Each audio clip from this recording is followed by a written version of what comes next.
अब इस डायग्राम के बाद excess demand and inflationary gap कैसे हम ड्रॉ करते हैं, इसके बाद हम सेकंड वाला कॉन्सेप्ट डेफिशिएंट डिमांड को ड्रॉ करना सीखेंगे। फर्स्ट स्टेप वही है, सबसे पहले हम जल्दी से एक्सेस ड्रॉ कर लेते हैं।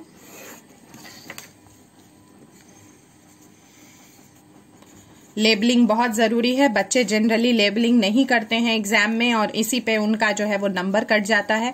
तो जब भी आप जो है वो डायग्राम ड्रॉ करें तो सबसे पहले Y axis, X axis, origin जरूर आप लेबल करें। उसके बाद आप वाई एक्सेस पर क्या दिखा रहे हैं ये जरूर दिखाएं, एक्स एक्सेस पर क्या दिखा रहे हैं ये जरूर दिखाएं। फर्स्ट स्टेप वही है, सबसे पहले हम एग्रीगेट सप्लाई कर्व जो कि एक 45 डिग्री एंगल लाइन होगा उसको हम ड्रॉ कर लेंगे।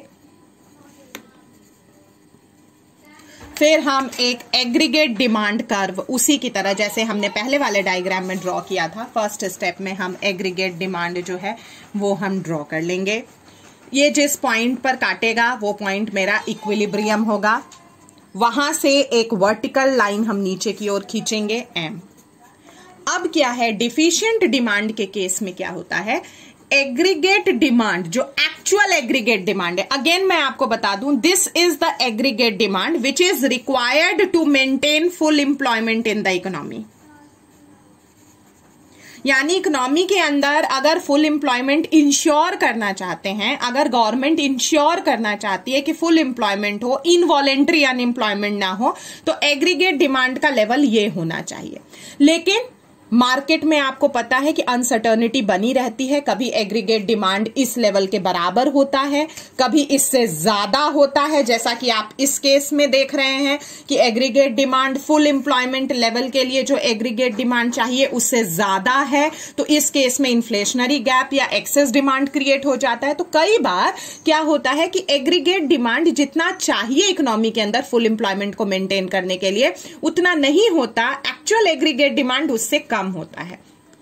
तो इस केस में हम क्या करेंगे कि नया वाला एग्रीगेट डिमांड इसके नीचे हम जो है वो ड्रॉ करेंगे। आप देखिए इन्फ्लेशनरी गैप के केस में या एक्सेस डिमांड में हमने एग्रीगेट डिमांड के ऊपर नया वाला एग्रीगेट डिमांड ड्रॉ किया था। डिफ्लेशनरी गैप या डेफिशिएंट डिमांड के सिचुएशन में हम इसके नीचे जो है वो ये ड्रॉ करेंगे। अब आप देखिए होता क्या है, यहां पर नया वाला एग्रीगेट डिमांड एग्रीगेट सप्लाई से यहां पर बराबर हो रहा है पॉइंट एफ पर। तो इक्विलिब्रियम एक्चुअली जो इकोनॉमी के अंदर है वो एफ पर हो रहा है, जबकि फुल एम्प्लॉयमेंट के लिए ई पर होना चाहिए था, लेकिन ई तक जो है वो नहीं पहुंच पाया। इकोनॉमी उससे पहले ही एग्रीगेट डिमांड और एग्रीगेट सप्लाई बराबर हो गए, जिसके वजह से इकोनॉमी के अंदर ये जो आप गैप देख रहे हैं, ये जो गैप आप देख रहे हैं, this gap denotes unemployment,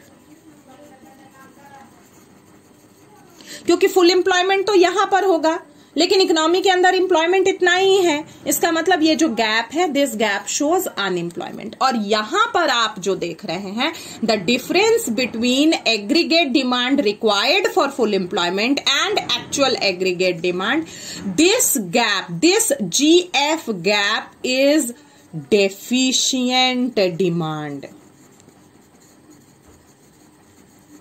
because aggregate demand is less than aggregate supply, aggregate demand is less than aggregate supply। यहां देखिए आप, aggregate demand is less than aggregate supply, ये पॉइंट जी यहां पर होगा, आई एम सो सॉरी, ठीक है।